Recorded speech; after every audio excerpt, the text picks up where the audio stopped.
And my mentor, Bob Proctor, read this once upon a time for a long time. For I think about 3 months in a particular course, kept going over the same article. It's so powerful. So all week in the Academy of Thinking into Results, we welcomed in a brand new bunch of people who were on our masterclass last week, getting to know you all over the week and over our calls. I have some calls with some of you guys today.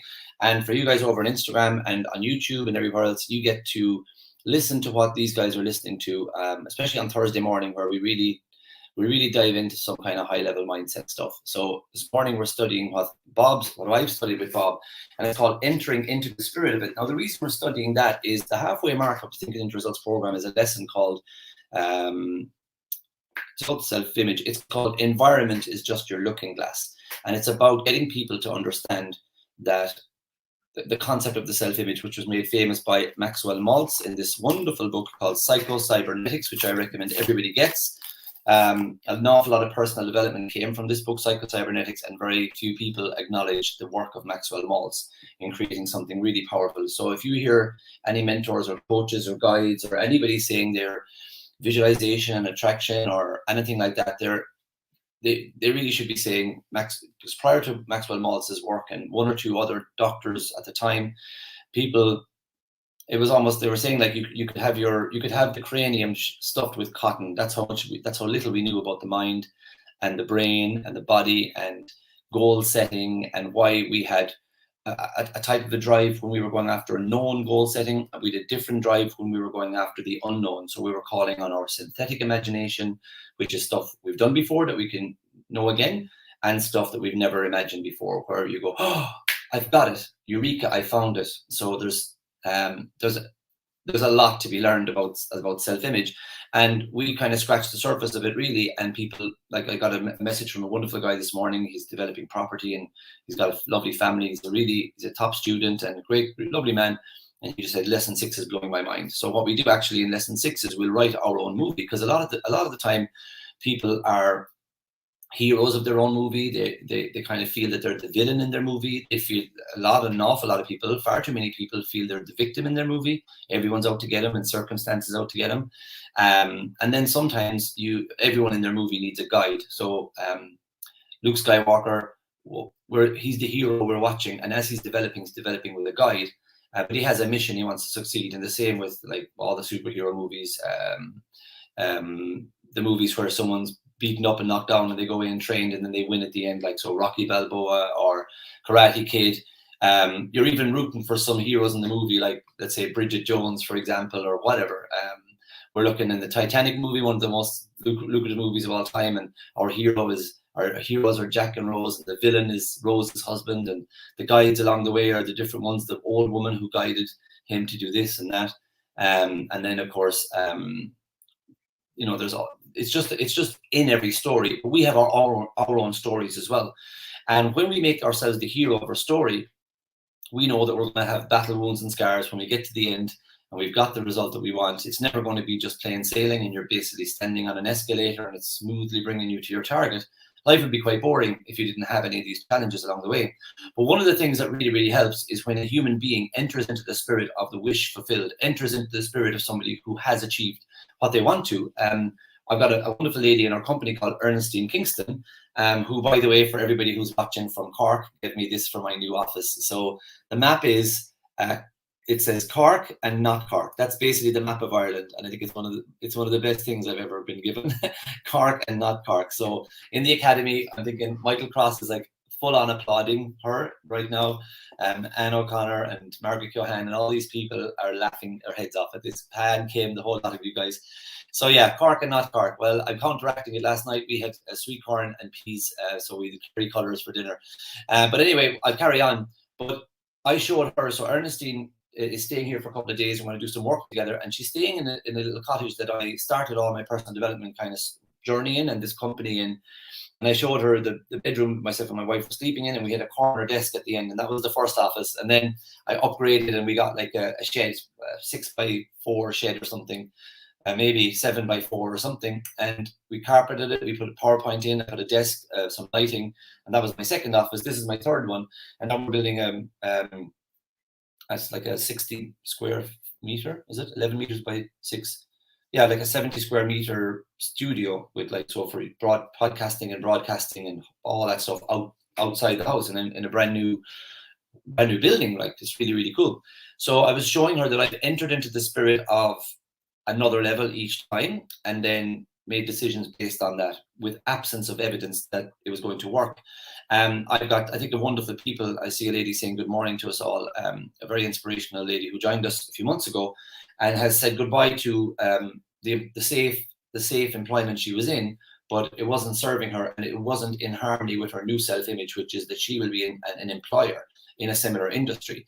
Every one of us are backing her. Everyone believes in her. And I think our belief in her, where maybe she lacked that belief, has helped her to enter into the spirit of the best possible boss in her role.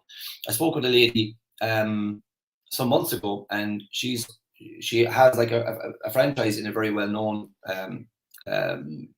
industry. And she said, I want, like, she entered into the spirit of an owner of one of the franchises, that I am going to be the best in this country.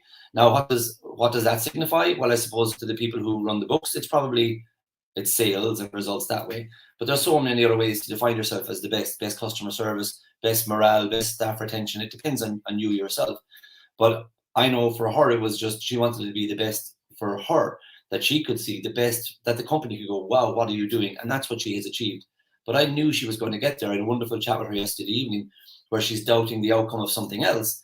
But I know that what she did to get her franchise to just like absolutely skyrocket in results and sales, and the morale of the team and the buzz, and they all were sharing in this journey. She's like, this is what level we're going to go to, which is like, we're going back to Celtic Tiger level of results. And they're like, the staff are like, really? And she goes, yeah, she entered into the spirit of the result. So when people talk about law of attraction and stuff, they probably, a lot of my ads on Facebook are about that. I don't know if I mention it even once a week in our academy. I don't know if I mention that phrase ever really, but I talk a lot about getting into the right vibration. And how do you get into the vibration? We've a young man who joined us this week, Colin. He sent me his goal and I loved it. And he mentioned a particular vehicle. And I was like, I don't know if you sold me on the idea. I want to see you in it. That night, the guy went out and test drove the vehicle. And I think he arrived in the showroom on a bike and left on a bike. That's a man who has entered into the spirit of the wish fulfilled. He is going to own that Land Rover Discovery in time. I don't know how long, but he is going to. There's nothing that can stop him. There's nothing that can stop that franchise owner. When you enter into the spirit of the wish fulfilled and you make a decision, man or beast won't stand in your way. It's so powerful. And sometimes a person tells me it and they say it like intellect to intellect. And that's one of the things I'm very, very proud of what we do. I'll call them out and I say, you know what? You haven't sold me on it. You're just telling yourself it. I don't believe you at all. And it's not a nice feeling sometimes. I think they're like, Declan, do you know what I'm going to do? And then after a while, they're like, you know what? You're right. Yeah, you're right. Because the next little shiny thing, like, the way kittens go after the furry things, that's what it's like. If you have just intellectually committed in your heart to an idea, or not in your heart, even in your mind, in your upper mind, your conscious mind, it's something you tell a friend over a coffee. You know yourself what it's like. You can sense it off someone. If they're on it, if they're doing it, you know that nothing's, but you just feel it. We've been in the academy in a group setting on a Tuesday night, and I will say, we had a team meeting the other morning actually, and there was a gentleman speaking on Monday, and I asked another guy and a girl, I goes, do you believe what he just said? And both of them were like, yeah. And I said, me too. And I was trying to teach them, these are members of my team, I was trying to teach them how we hear with our ears, but we listen and we feel with our emotions. And they use their emotional awareness, which we don't get taught in schools. I said, do you believe that, man? He said, this is what we're going to do, himself and his wife. And they go, yeah. And I said, yeah, me too. If I didn't believe it, and if they were like, nah, we would have called him out. But when he spoke to us and he told us what he was going to do, it's only a matter of time. It's like the gestation period of his thought seed is the same as the gestation period of a potato seed or a carrot seed or an oak seed. An oak seed can take 250 years. A potato seed can take maybe 100 days. Carrots 120 days, something like that. But this man, it's the idea is planted and it's a done deal. He's entered into the spirit of the wish fulfilled. He has seen what it's going to do for his beautiful wife and his lovely boys, and he deserves it. And I know that there's nothing can stop what's going to happen for him. When you enter into the spirit of things, it's gorgeous, and you know that no one can talk you out of it. I would really recommend, because I know we have a lot of people kind of not in the academy that are watching it this morning.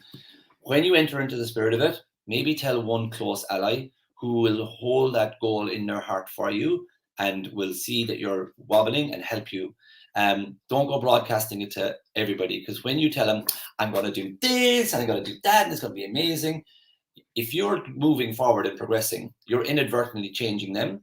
And they could be your best friend. It could be someone you cuddle up beside every night. It could be someone you have children with. It could be a parent, and they love you and they'd give you flipping one of their kidneys if you needed it. They'd give you bone marrow transplant if you needed it.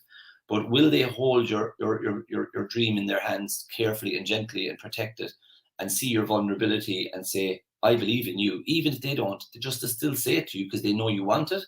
No, sometimes they can dash your dreams. So you've got to, every building, this house, my company, so I'm going to go back and prune that word, not my company, our company, because it's a team effort. This house, our company, the dreams of my clients, everything is a soft, little, gentle cell. Very, very soft and very gentle. And it requires the care and attention of the possessor of the idea. You don't want to go sharing this to everybody, because when you change, when you increase your life, you're inadvertently changing your relationship with those around you who absolutely love you. They want you to succeed, but they don't know why. And I know why, but they don't know why. But something wobbles inside of them. It's like, holy shit, if she changes now, that's going to kind of change me. I must somehow snigger or be critical. But won't I regret this later on? Well, probably, but we still need to protect ourselves. So why would you do that? Now, this all happens in a half a second. Like, really? You're going to open a boutique and you're going to sell stuff online? Like in COVID? Like, really? They don't know why they're negative, but it's an inner drive. It's like, I got to keep things the way they are. If she changes, that's changing my life. I got to ridicule it. And again, it could be the person who would help. It could be the person oh, that was almost a touchy moment. Cup of coffee balanced on a pen or something. Anyway, that's why entering into the spirit of it is important. Nothing's going to stand in your way. What's the song? And we can build this thing together, standing strong forever. Nothing's going to stop us now. That's like you and your new self-image, you know. You're walking into your future. This feck all can stand in your way. Now, it really helps if you've got good intentions. I'm not talking about going away and turning into Billy Moneybags, you know. It's usually like most people we talk to, they want to help the world, they want to help their family, they want to get more money so they have more choices. They just want to really enjoy life. They know that it's going by quite fast. And when you decide, like we have an absolutely beautiful lady here, Patricia, right? So she's entered into the spirit of having this global brand with ethical clothing, and that's it. I know her goal is a done deal. I look forward to walking beside her and helping her on her way. But she's entered in, and I'm sure you've ups and downs and little wobbles. My mind goes to another lady in our academy, Aggie. Same thing, done deal. But I know that there's sometimes she kind of strays off the path, and I go, hang on, 1 sec, hold on a second. There you go. You're back on the path, because she has been so many years one way and then on a new path for a short few months, and she's going to get there. But the old ways kind of go, let's go over here a bit, and then we move them back. And I get that every 2 weeks, maybe from my mentor as well.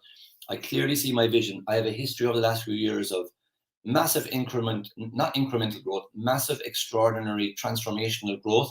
And I still could be finding myself watching the golf last week. And I'm like, why am I biting my nails? What the hell am I doing? What am I nervous about?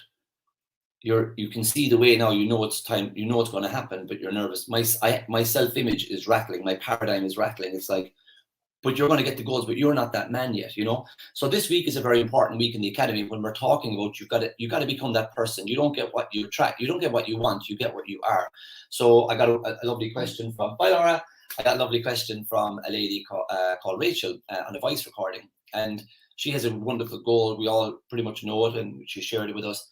And I want her to enter into the spirit of a person with that goal already. And I think it's probably the last little lesson that for her, because intellectually she knows it, physically she knows it, emotionally she knows it, but I just want her to enter into the spirit of it, that it's a done deal.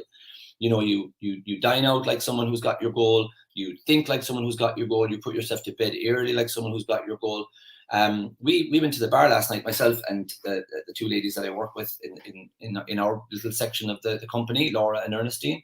We had some white wine. I had a nice pint of Guinness. When we came home, we had a little G&T. We stayed up till about 12:30 watching hilarious comedy, watching Declan O'Rourke songs. And then I was up this morning at like 4:45 to do my study. And my wife got up to get a glass of water. She's like, did you go to bed at all? I was like, no. And she goes, you're as fresh as a daisy. I'm like, yep, I've entered into the spirit of a CEO of a company where you've got, you know, lots and lots of clients, a team who relies on you, a family who relies on you. I've entered into the spirit and I actually feel amazing, you know, amazing today. So we're going to talk about some of the articles that inspire some of the greatest. See, I can make up words. The greatest and best is the greatest. Okay, that's how I've entered into the spirit of somebody creating their own language. Some of the best thought leaders in this world today. This is what they study, and we're gonna get into it today. It's 8:20 now. We'll be done by 9 o'clock because I've called at 9 o'clock. But I'm not going to break it down too much and do loads and loads of this, but I would ask you to try and find the article yourself online, Entering into the Spirit of It by Thomas Troward, and enjoy. It's old, like really old English words. I'm getting lots of comments over here, so I want to just let you know I'll read them back later on. Thank you, Instagram and all that, YouTube and everybody for your comments. I'll read them back in a while. If there's questions in there right now, I apologize. I'm just going to get stuck into the article so you guys can get something. You know, it might be in your car on your way to work or anywhere. So get some good juicy stuff going in between those two ears of yours and take it into the office today. Enter into the spirit of being a work colleague. Enter into the spirit of being in that classroom. You know, you could have had one type of an energy going in to teach those kids today. Maybe you're tuned into us on the way to work and they're going to be blown away by Miss what your name is or Mr. what your name is. And you're going to light up that classroom, entering into the spirit of the best teacher you've been. And you'll probably give us some, feedback on this in the comments if you want to come back to it. It's like, you know, I work in Tato Park and I was going in, I was thinking, it's raining now and you're just going to give them out the money and, you know, you give them out the teddy when they win the prize. And then you decided to enter into the spirit of it and you're going to have the best day. And that's what you can do. Enter into the spirit of a day, enter into the spirit of being a husband to your wife. Like, morning, darling, coffee's ready. How are you today? Like, imagine what that's going to be like compared to morning. How'd you sleep? Not too bad. I mean, neither. Just enter into the spirit of it. It's a beautiful thing. You're that third person in the queue, and you look behind, and someone's got a tiny basket, and you got a big thing. Enter into the spirit of being a good human. Hey, do you want to go ahead of me? Go on. You're grand. Enter into the spirit of happiness if you're not feeling happy. Enter into the spirit of serving someone their coffee today. You know, how are you getting on? Good. What are you reading? Oh, I love that book. I love a good book. Where are you from? You know, enter into the spirit of the moment today in everything that you do. So entering into the spirit of it, what a common expression. And yet how much it really means and how absolutely everything it means. We enter into the spirit of an undertaking. We enter into the spirit of a movement. We enter into the spirit of an author, even into the spirit of a game. And it makes all the difference both to us and that into which we enter. Think of a bit part player on a football team, a Gaelic football team or a soccer team, and then think of an extraordinary superstar.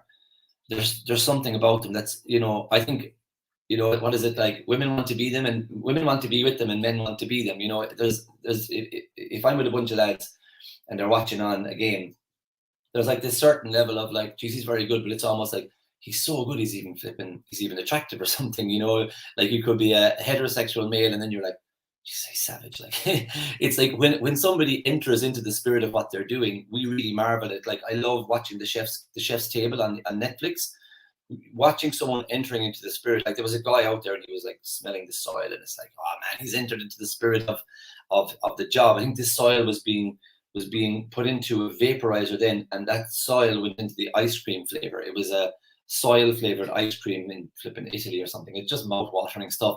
But the chef entered into the spirit of it, you know. So when we entered into the spirit of an author, we get like my wife read a book recently that was written in Glaswegian English, and Laura's from Glasgow, and she's like, I'll never give up my accent. I was a really strong accent. She's like, she goes, it's part of my culture. It defines me, my accent, the way I speak. And June was saying like she read it and she said, I was reading in Glaswegian. I was reading in the accent. And Laura's heard this a lot from non-Glaswegian people, even so much that someone said, can you meet me for a coffee last week over in Devon? And she met her for a coffee. She actually took out the book and she'd underlined and she put in post-it. She goes, what does this mean?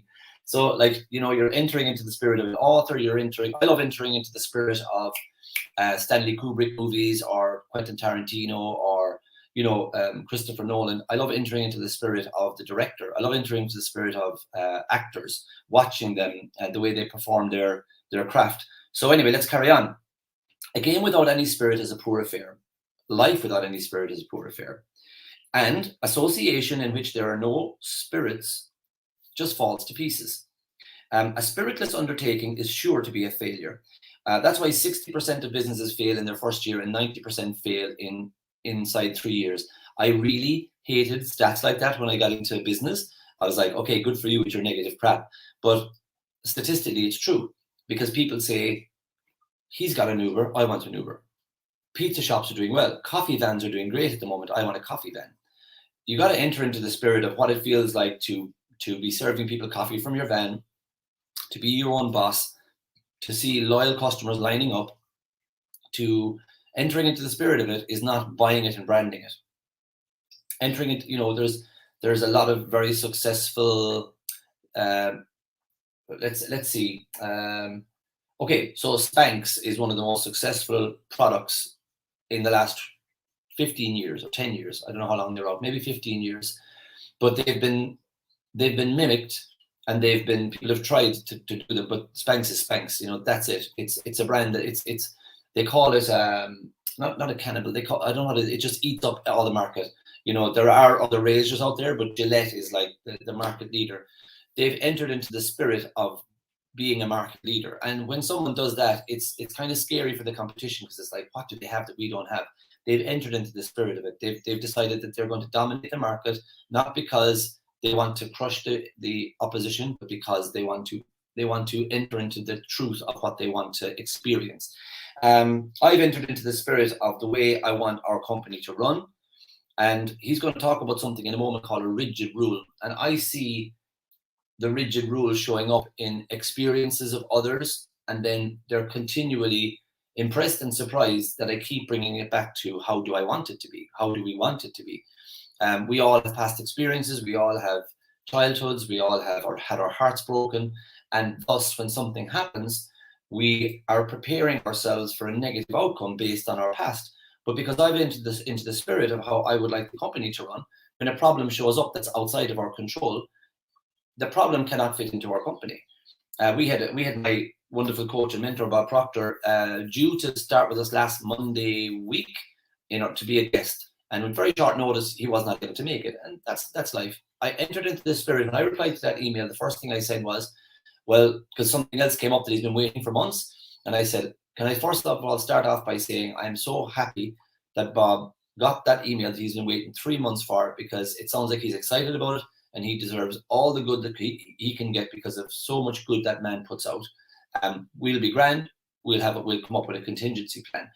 I've entered into the spirit of how to respond to that email. I was slightly disappointed when I read it, and then I thought, how do I want it to be?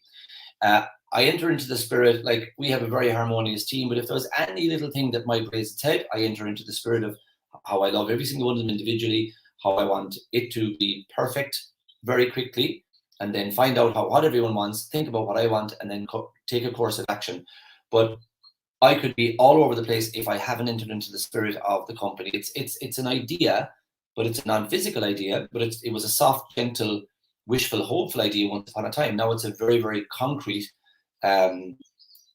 non-physical idea that the company has an identity, and I'm loyal to that identity that we've created. So I'm not going to let anything infiltrate that hampers with the spirit of it. Okay, so do you understand where I'm going here? Rafa Nadal has entered into the spirit of what it is to be a tennis player, but maybe other people are better than him because they've entered into the spirit of being mechanical, methodical. They out-practice everyone else, they out-train everyone else, and they're winning more, like Djokovic and other people. But this guy Nadal is he's like watching a ballet. He's so good. The way he contorts and twists his body, and he's injured himself because of that. I watch golf, and there's a guy at the moment, Patrick Cantlay, and he's entered into the spirit of such a winner that when he hits it slightly off, he gets a favorable bounce. And I've seen this happen over my 30 years watching golf. I've seen people come and show up for a few months and dominate and go away again. It's like, I think, it's like, was it Wild said that everyone gets their 15 minutes of fame? I think people get top spot. Rory McIlroy, the world loves him in golf, but like they all thought himself and Jordan Spieth were going to be the top, but they've all gone down into like the fifth, the seventh, the fifth, the seventh. When they re-enter back into the spirit of the top, they'll get there. Tiger Woods' career on and off the course was in tatters. He'd gone outside the top 1,000 at one point. I think it was the top 100 at one point. Things were gone so bad. It was just because he wasn't playing, because of a lot of different things going on in his life. So when you're not playing, statistically, you'll go down, of course. He entered into the spirit of it and came back and won the Masters. So let's continue on to see how, I hope it's getting through to you how important it is. So many people think opening a salon or a pizzeria or an Etsy or an Amazon store or having multiple sources of income is, if you're working on the how, you're going into sharp infested waters. You know that you have a 40%. I'm telling you now, you have a 40% chance of succeeding in your first year. If you enter into the spirit of it, I believe you have a 100% chance of succeeding. Because when you enter into the spirit of having the best cupcakery, the best hair salon, when you enter into the spirit of completing a triathlon, not training for a triathlon, completing one, you'll complete it. Your body is an instrument of your mind, and circumstance are in your control. So when Bob cancelled, we were entering into the spirit of, and we've had our most successful ever masterclass. Because we entered, I mean, wouldn't you think about it, when your main guest speaker, we'd spent like $3,000 advertising the masterclass, and you know, we've got a reputation and an integrity to protect, and we're telling people he's going to be there, and when he's not, the same as everybody else, all those negative thoughts flashed through my mind when I first read the email. Within about 9 seconds, they were now gone back to wherever the heck they came from in the first place, and I was back into entering into the spirit of having the best possible masterclass we could have. So guys, I always tell you in the academy, don't do what we tell you to do, watch what we do. You can imagine how devastating that could have been if I had a lesser, weaker, victim mode mindset. Big deal, this billionaire is not showing up to talk to us in our masterclass. Big swing. Look, who cares? That's not what they're here for, just to hear Bob for an hour. They're here to hear 5 days. Let's give them the best. So I rose into the next spirit of a thing. And actually, I was vacuuming sand out of my wife's car with about 4 hours to go. And I was like, what am I going to do? And we had lined up another incredible speaker. But she had, unfortunately, she had to cancel last minute due to a difficult circumstance. And that's real life, I couldn't go, it's a real life situation that she had to cancel for. So I was there and I was outside vacuuming the sand out of the car. I was saying, I'm so happy and grateful. Look at this. I've got this wireless vacuum cleaner. Wow. There's people that maybe there's a village that shares the whole vacuum. I'm so lucky. And I was doing this, and look at this beautiful car I was able to buy my wife this year. Man, you've done well. I entered into the spirit of gratitude. And all of a sudden, I checked my phone. It wasn't even ringing. And it was a guy who just blew people away. He's called Arash Vasagi, and he's Bob's head of sales. And he rang me up out of the blue. He's like, hey, man, I'd love to help you out if I can. It's like, yes, please. And we, our wonderful Yelena went in, changed the graphic from Bob to Arash. And everybody was like telling me all week what an impact that call had on them. There's no way that man would have rang me if I entered into the spirit of doubt, fear, and worry. I got a message 2 nights ago from a gentleman who joined us 9 months ago, and a lot of circumstances happened to his life, and he was unable to complete his time with us in the academy. And he called me up, and when I saw the message the night before, my paradigm, my old self-image, my victim mentality, I'm 41 now in a few weeks. From when I was about 16 to 35, I had this kind of low-level dissatisfaction, but putting on a show for everybody. I'm grand, I'm good. Yeah, I'm a hotel manager, I'm an acupuncturist. But deep inside, I was like quite unhappy. And those thoughts were 35 years there. There's some well-worn paths down the forest, if you can understand. So when I got the message, he was like, I need to talk to you. You can feel the fear. And then I enter into the spirit of a wonderful conversation tomorrow. And then I said, okay, cool, let's talk at 9 in the morning, because whatever it was, good or bad, grievance or complaint or request or whatever it was, I haven't heard from him in 9 months, just out of the blue. I wanted to deal with it quickly because it was 10:30 at night. I got the message. I said, okay, let's talk at 9:30 in the morning. Great stuff. 9:20, he texts me, something's come up, can we do 5:30? And I, again, from 16 to 35, this hidden inner doubt, fear, worry, drama, guilt, resentment, all these low-level emotions that I used to suppress and then put on a show, they're in harmonies. They're still in there, and they're in all of us to a certain extent. So when you get a bad message, you're like, oh, shit. Oh, he can't cancel. Oh, no, I have to put up with this for the whole day. And I was like, Stop it. I don't have to put up. It's like, piss off negative thoughts, you know, because I've entered into the spirit of a positive, happy, confident husband, like great CEO, great dad, you know, entering into the spirit of that. And whatever my paradigm, my old thing that's trying to rise up again, I haven't got time for you, bud. I haven't got time for you. You've got to get the hell out of here. So I immediately presumed it was going to be great. We had the absolute best call Friday evening, 5 o'clock that evening. He said, look, you can tell me to feck off, but I'd like to put something to you. And he put a request to me. And I said, you know what? I'm so glad that that's the request. That's on a high level. That's going to get you your results. If you came up with some kind of complaining or whatever, I would have said, look, we'll figure it out, but I wouldn't have been happy. But now I'm so happy. So what I did was I said, we're going to do this. And on top of it, we're going to do that. It blew him away. He was like, oh my God, you're not serious. I said, I'm absolutely deadly serious. He's like, I am so grateful. I thank you so much. And I see, if you enter into the spirit of it, I have no proof. If I commiserated and worried and doubted from 9:30 in the morning to 5:30, he would have sensed it on some level. He would have been like, do you know what? No, feck it. No, I'm not going to come in with this attitude. I'm going to come with another attitude. If I got that email about Bob last week and I was like, oh, the life is against me and I am such a victim, the universe would have picked up on a negative vibration and Arash never would have called me. And I would have been saying, okay, so we don't have a guest speaker tonight. So we still might have pulled it out of the bag, but it would have been flat and people would have just started leaving the masterclass. It was the first day you get to set the tone of how it's going to go. So that's my own personal experience in recent with 2 different situations where I entered into the spirit of the outcome that I wanted. And that's how one changes their self-image. And that's, Rachel, if you're watching, that's the answer to your question. You got to enter into the spirit of the person now. And that's the person that's going to be getting your goals. And she's sitting there in the future going, hey, Rachel, listen to him. You got to enter into the spirit of it now. And then we're going to get our goal. That's what I did, you know, on some level. You're already, and maybe it's some other dimension, but you're already experiencing your goal. And here's something that's very empowering. It would not have come to you if there wasn't going to be a way for you to bring it to life as well. And somebody, you know, I always get the old curveball questions from the old skeptic trolls, you know, and they're like, yeah, okay, so like I'm 55 and I want to play up front for Man United. How's that going to work? Like, and I go, do you really want to? And he goes, yeah, but like, do you really want to? And then if they're honest, they go, yeah, you're right. Do you want to be trying to run around the field with an old dad belly at 55? Really? And it's like, well, no, but you're telling me I could do anything. No, I'm not telling you can do anything with this material. I'm telling you can do anything that you truly want. So you see, people that try and find doubts, fears, worries, they try and find skepticism in it, they'll find it. And you know what? Good luck with it. But you are entering into the spirit of something at some time, all of the time. People say, I wonder, will this work for me? It's working for you all the time. You don't just get out of the bed in the morning and clothes go onto your body. You think, and you get an image of what you want to wear.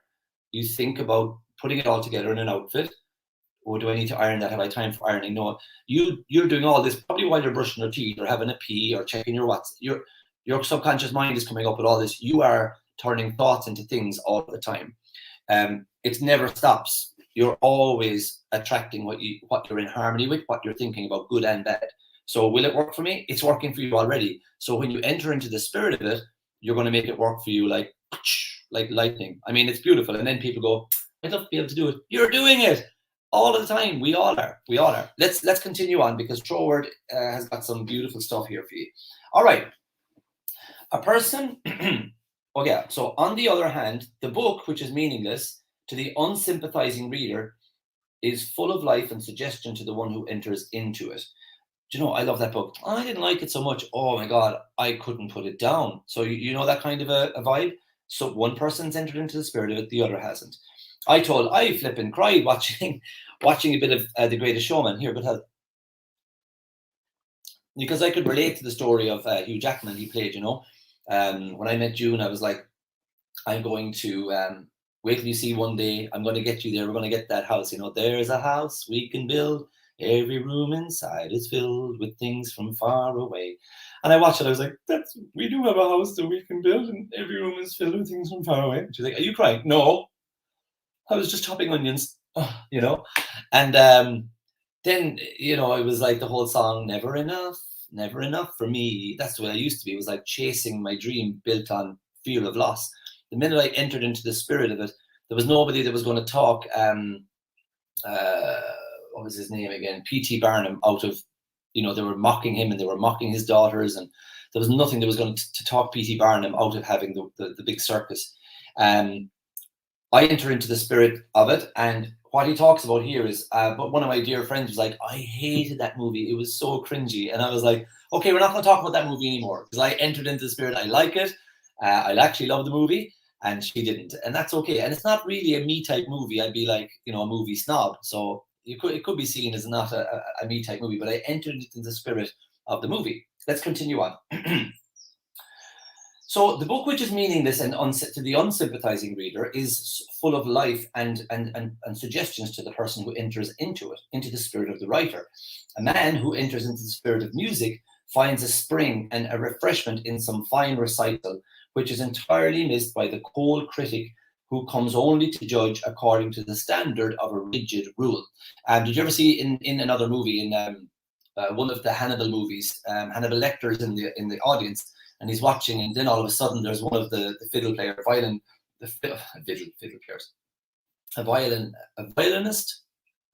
player. Anyway, he's playing and he kind of jars one of the notes, and Hopkins is in the audience and he's watching, and he flinches. This guy ends up, you know, in a bit of hot water. Anyway, let's just say he took him to dinner later on in the movie. But you see, he went along and he does like the fine recital, but he was judging it, and he was judging it to the rigid rule. Even in that movie I mentioned, The Greatest Showman, there's this one critic that's following him around all the time, and he's criticizing him. But this guy was coming to critique the show instead of entering into the spirit of the performance. He goes, this is our everyday experience, and these are the words in which we express it.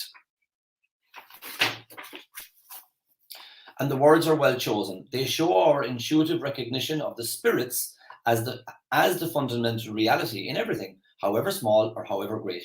Let us be right as to the spirit of a thing, and let everything else successfully follow. By entering into the spirit of anything, we establish a mutable, vivifying action and reaction between it and ourselves. I love making dinner for people when they visit. So we're going to make this lovely kind of like a Malaysian style kind of it's a monkfish curry that I like to make. But let's say there was one time, like my wife's a really, really good cook as well. But there was one time where we were getting to the end of the dinner and we had to finish it off.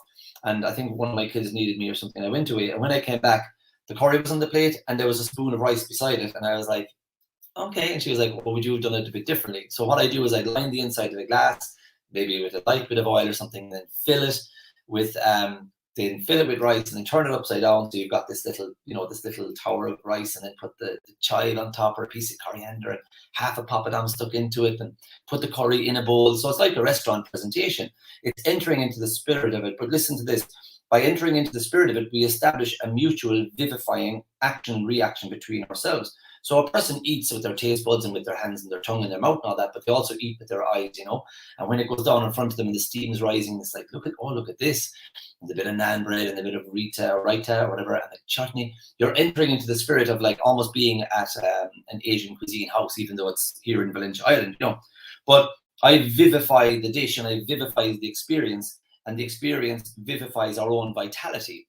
So you have people standing on a pier going, oh, I don't know, it's going to be cold, I don't want to do it. And then you have people that say that they're thinking about the exhilarating feelings of how warm they're going to feel when they plunge into that water, come out to put the warm towel around them. The Christmas Day swim, you know, some people are dreading it. And then some people are like really excited for that communal energy that we have at the end when we've done it, you know. So by entering into the spirit of anything, we establish a mutual vivifying action in ourselves and the reaction between it and ourselves. We vivify it with our own vitality, and then it vivifies us with a living interest, which we call its spirit. And therefore, the more fully we enter into the spirit of all of which we are concerned, the more thoroughly do we become alive. So guys in the academy, like, that's why this lesson 6 is right in the middle. Because at the beginning, you've created a goal. And I know you're like, oh God, I mean, if anyone read my goal, and Declan, I know you believe in it, but oh geez, I find it hard. And I was like, you put it down. You want it, don't you? And it's like, yeah. And then from 1 to 6, You're kind of learning who you are. You're learning how to process the information the way I'm processing it when the bad messages or the bad emails come through. It's like, I don't want that to be the case, or something might be wobbly. No, I don't want it to be wobbly. I want it to be strong and fortified. I enter into the spirit of the result that I want. That's why lesson 6 is right in the middle. It's kind of like you're at the beach, you've swam out to the buoy, you're turning around and you're swimming back in. You're on the home straight now, and you're a lot different in these 6 weeks than you were when you started. You believe in it a lot more. You're transmuting that non-physical thought energy into stuff all the time. You know, you're procrastinating less. You're more confident. You could sit down and you could explain to a friend how this works a lot better than you would have 6 weeks ago.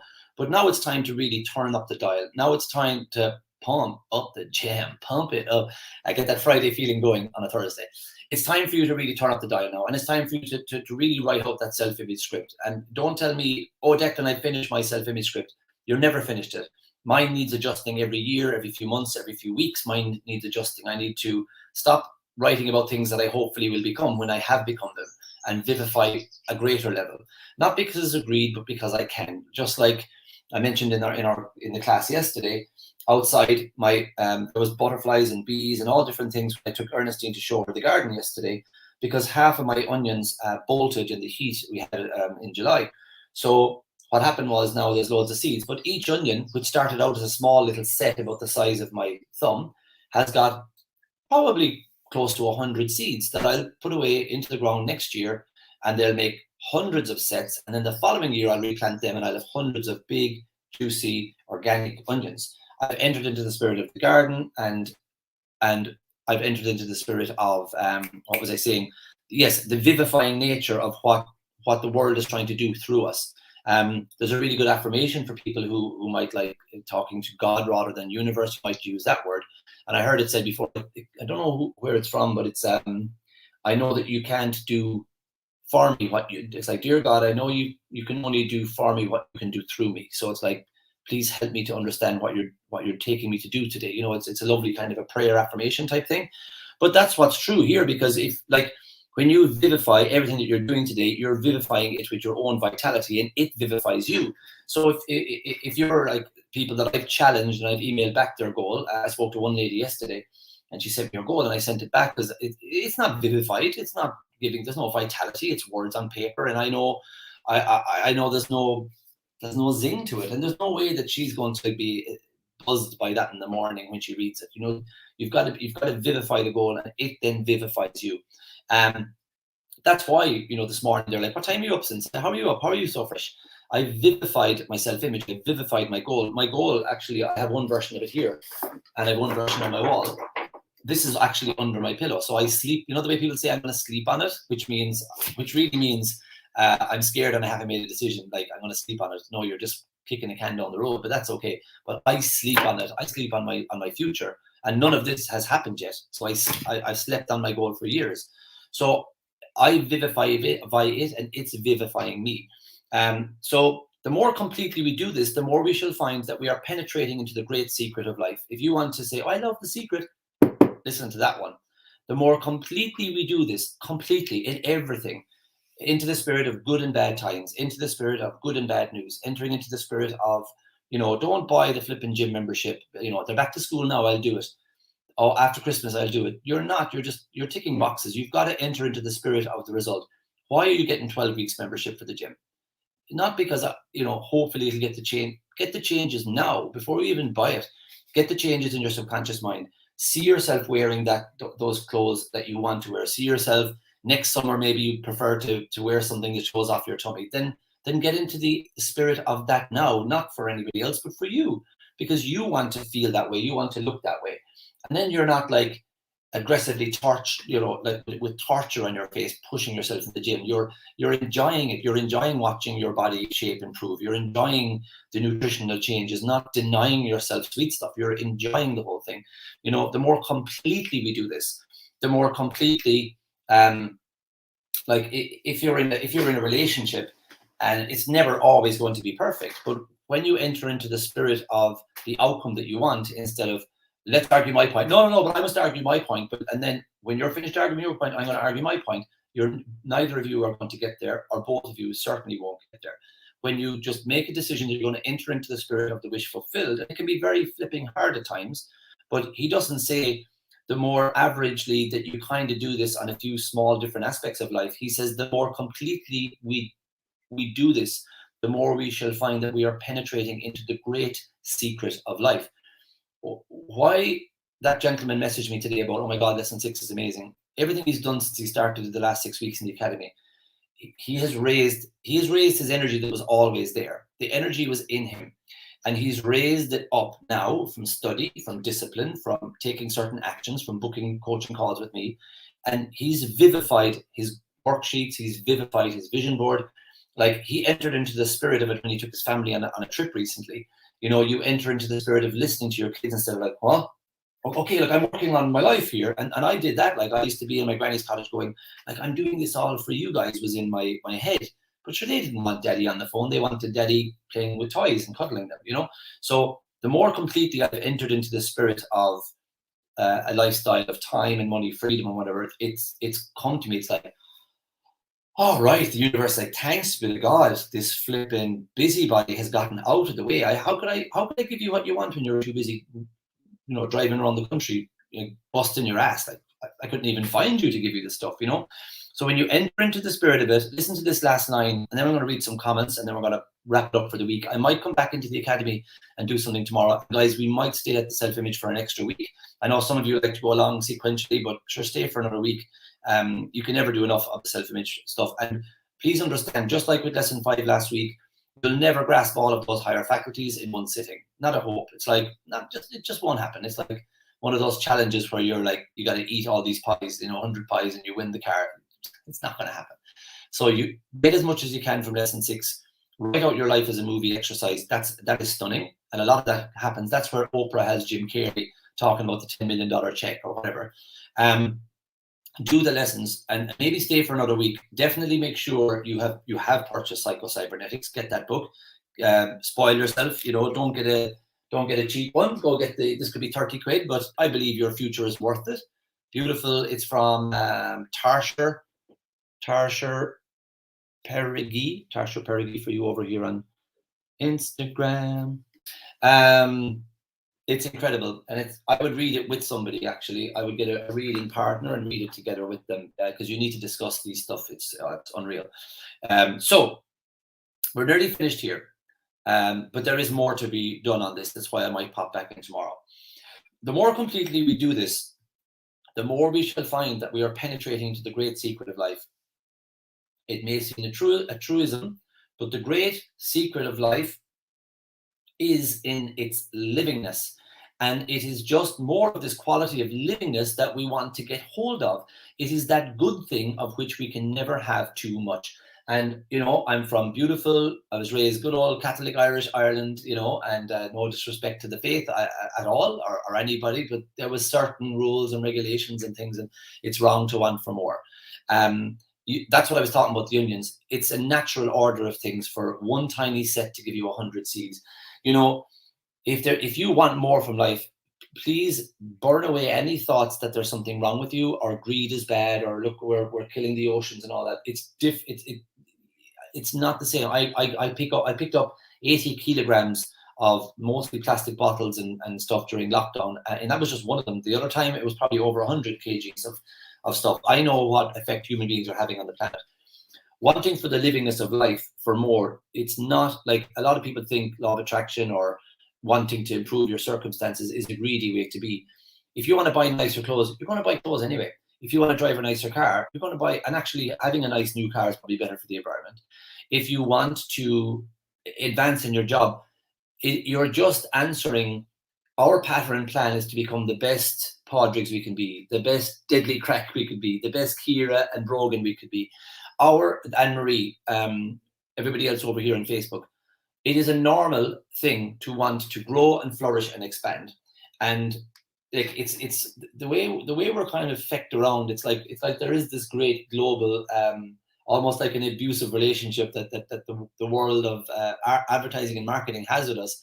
Because on one hand, we're being told, you know, maybe she's born with it. Maybe it's Maybelline. It's like our best ever. Oh, you saw all the ones you sold me before were crap, were they? It's the best formula ever. It's the best shampoo. Oh my God, this is going to give you the best sheet because you're worth it, because you're worth it, because you're worth it. But don't throw away the plastic bottles because you're killing the fish. So like we're walking around kind of going, I'm wrong to want more. When I talk about what it is, it's just your experience of life. So forget about the global stuff and just think about Padraig, just think about Anya, just think about Anne-Marie. Think about yourself and your own livingness of your life, and forget all the dogma that's out there that it's wrong to want for more and all that. You know, I lay in bed at night with all of those paradigms and a lot of debt and a lot of worry, and all of these frown lines and all of these gray hairs came from me busting my ass to get out of that. Nobody came into my house. All those people that were saying it's wrong to want for more, none of them paid my bills for me. None of them were worrying my worries for me. When I made a decision that I was going to be the happiest Declan I could be, the best husband I could be, the best son I could be, the best leader of a company I could be, the best student I could be, the best new consumer of food I could be, and forgive myself for the old chocolate brownie with a bit of butterscotch sauce. And oh yeah, put on an extra stone. Forgive it. Who cares? Don't worry about it. When I made a decision that I was going to enjoy this life to the best of my ability, those kids and that wife that I was busting my ass for, I'm doing it for you, like, you know, that stupid attitude, pardon me, but it was an ignorant attitude. I wasn't stupid. I was just unaware. When you do it for you, they'll get the best of you and you'll get the best of you. And you are the best friend. I'm telling you guys, when you learn to stop that little inner roommate that's like, nah, nah, nah, nah, nah, nah, and you get to love it, it goes, oh, we love ourselves now. Oh, what am I going to do now? Just like all through college and all through that relationship and all through, you know, like I was just telling you it wasn't good enough. Like, so what am I going to do now that you've turned me down? Shit. And it just goes away. It just goes away, and you actually create a brand new thing where when you try something new and you feel a bit of fear, you go, no, I did it last time. It was always for good. I was sitting outside one night with my wife, and I had the fire pit was on and the stars were out, and we were just, I think it was around our anniversary, and we were kind of sitting back there in these recliners, and the two hands were hanging, and they kind of found each other, and it was a little bit of a. And I said, do you know what, honey? I said, I know it was a bit intense there for a few years, but look, we made it, you know, and I'm fucking proud of myself. And she says, Dick, it was tiring watching you, but your heart was always in the right place. And I think it was the greatest compliment because it was in the right place. But I was out of kilter with, I lacked belief, and it was purely brawn and brain and wanting more for my children than I had growing up. And it was a fear-based drive. And you can see people like that, and you might be like that yourself. It's tiring, it's exhausting. And a lot of people quit then because they've hurt people along the way or whatever. I want to finish with this. The livingness of life, like, please draw a line in the sand somewhere today and step over it. Even if you're in a concrete jungle, like if you're in a city center, just pretend there's a line in the sand and step over it. Get one of those lines in the footpath and step over it. And let the past be the past. If you start from today, any of you that are watching, whether you're in the academy or not, get yourself one of these. I always have plenty of these hanging around. So get yourself one of these and a brand new pen. Treat yourself and sit down and get a coffee. Turn off the phone and don't stop people watching, and just write down what you want out of your life. Just write it down. And there is nothing wrong with wanting what you deserve. It's your birthright, the livingness of life. It is not a trial run. You're gonna really be glad you did it. And I know that there's an inner voice saying you don't deserve it and you can't get it. And how can you get it? Who cares? It costs you zero, maybe the price of the notepad and the pen. And just write out. Borrow the pen from the waiter and you use a napkin. Okay, it's the cheapest, but one of the most. It's one of the most best. It's the best investment you'll make today is that notepad, and you sit down and you vivify and you put the livingness of life onto paper about what you want to become. And the more you stay loyal to your wants and what you want, the more you are going to see that goal vivifying your life and your existence. You become a better, happier, like my little daughter now, it's just a little bit of a temperature this morning, and you know, out of the care for, like, she could, I think any other year she'd be gone to school, you know, she's fine, but we just said, oh look, just keep her at home. And like, we were really trying to think when we were last at the doctor, me and June, thanks be to God, me, June and the three kids, and Laura was here this morning, and we were all trying to think, like, when were we last? And Joni actually fell off the bed in my granny's house, and cut her head, and we had to go and get a glue stitch done on it. And we think that's the last time we were there, which is mad. But I believe it's, there's a lot of reasons behind that. But I think we vivify our life, and we vivify a healthy life and a happy life and a vulnerable life and an open life and a non-critical life and a non-judgmental life. And we vivify this, and it vivifies us. It carries me and my wife and children around like puppets on a string, and it puts us in really good, lucky situations. And we didn't, it's not by luck or by chance, it's by law. The car used to break down, and, people would tell me, 5 people would say they were coming to my clinic, and then 5 people would cancel. Like, bad luck used to follow us around, and then we vivified it with negativity and with worry. But now, because of what I learn and what I teach, we vivify what we truly want. So I just, Dervila, if you're watching, we have a call at 9, but I just want to read back a couple of comments, and then I'll give you a call, my dear, okay? So hello, Jerry, and Quinner Fitness, and Anya Elizabeth. I'm really honored by you guys listening. Hey, Katie, so glad to see your goals, many paragraphs. Mine is like that also. Yeah, it should at least be. Ricky Cooper, you handsome devil, tuning in from Australia. Hello, Fiona, and hello, Shannon, and Murphy, and the wonderful BOC Image Consulting. Absolutely fantastic lady. Moira Walsh and Kevin Keane. Hey, Kev, how's it going, man? Dusan. A lot of people tuning in. So let me have a little look here now, a bit more, and see if there are any comments. I thought there was, hey, Hannes, my man down in South Africa. Wise words that can we become what our mindset is. 100%, bud. Let's see, is there any more comments there? No, and we'll, hey, Martin, and we'll scroll along, and that is it. Okay, over to, guys, if you want something funny as well, go to Netflix and type in Bo Burnham Inside, and you want to laugh your ass off. Me and Laura watched it last night. He's so talented. Who's over on Zoom? Oh my God, 29 comments on Zoom. 26 people on Zoom. Look at that. That's a record. Well done. It is. How many people are watching on, I can't see Facebook, it's a StreamYard. Anyway, Ruth Gallagher, good morning. Kathleen, good morning. Good morning, good morning. Linda, Denise, everybody, good morning. Cindy, good morning. That was obviously an hour ago. Sarah Jane, lovely conversation with you yesterday. She goes, that's the best line that has changed my thinking. How do I want it to be? And now I'm asking my daughter, who's 8, how do you want your day to be? Brilliant. Honest to God, Sarah, brilliant. It's so good. It's so good. It's so good. Keep doing that. We got Patricia, who I mentioned earlier on. She's making us some apparel for the first line for the clothing range for the academy, and it's going to.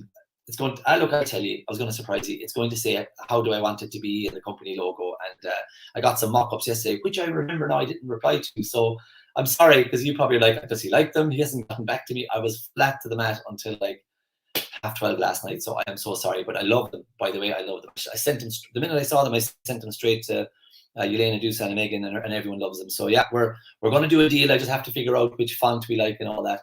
Denise, I love that. Sarah Jane. Katrina says entering into the spirit of it, fantastic. Vicky says I'm very, very funny. That's true. So Denise, yeah, I'm writing an article for the Metro newspaper on gratitude, and I jumped into the spirit as I don't have much time, so it's a very timely lesson. Well, Denise, you attracted this whole morning then. The wonderful Mr. Mark, how's it going? He goes, it's good to know that it's not greedy, or you shouldn't feel guilty for wanting more and better for your life. Thank you. And isn't it a fierce misconception out there? And it just is. It just is. There, you can have both, you know. Margaret, I love Laura's line from last week. What's the truest, most beautiful life I can imagine? Oh, she had you all in tears, I heard. Laura is one of a kind for sure. Do you know what? I think everyone in the academy really, you could say they're one of a kind, because they're living their true life. You know, that's the best thing. That the truth it says the truth shall set you free. And when you start living we all hear people saying, "I'm going to live my truth," you know, but they're not. Like, they're so angry sometimes, but you guys are living your truth. That's why you all see that honesty is stunning. That's why the Tuesday night call is, you all love it. Like, you're just like, okay, stop talking, Declan, so we can get into the breakout rooms. Martina says the article will flow into you and through you, Denise, in nanoseconds. Well said, Martina. Margaret, good luck with the article. Really good. Okay, awesome. All right, well, look, we're going to leave it at that. Everybody, thanks so much for watching along, and enjoy. If you've watched a little bit on Instagram, watch it back. And please, why don't you also just put in some comments below if you're watching it back on replay. For everybody in the academy, thanks so much for a great week. I'm not saying definitely yes or no, but I have some notion about doing something tomorrow in the academy. So you'll just see me go live at some time. And then I think I'm definitely going to stay in lesson 6 next week. I think it deserves more than 1 week. We did a lot, but I want to stay more on the self-image. For those of you who've just joined us, it's going to really benefit you that we're doing it for a second week as well, because you're now designing a goal with a lot less understanding of how absolutely incredible you are. In a few more weeks, you'll believe in what I'm telling you. You will believe in my belief in you in a few more weeks, and I think you'll want to go back and nearly rewrite the goal. But anyway, let's enjoy it now. Let's move on. Thanks everybody again for a great week. I really enjoyed it. Thanks for the kind welcome you've given all of our new clients who joined the Academy. And thanks to everybody in the Academy who's contributed to welcoming them in, and our team for putting together such a great masterclass last week that attracted so many beautiful minds to our, and we have the opportunity now to serve them over the next 9 months. Bye everyone. See you later, Instagram. Thank you, YouTube, and good night. And God bless. He says at 9:04 a.m. Bum, bum, bum, bum, bum, bum, bum.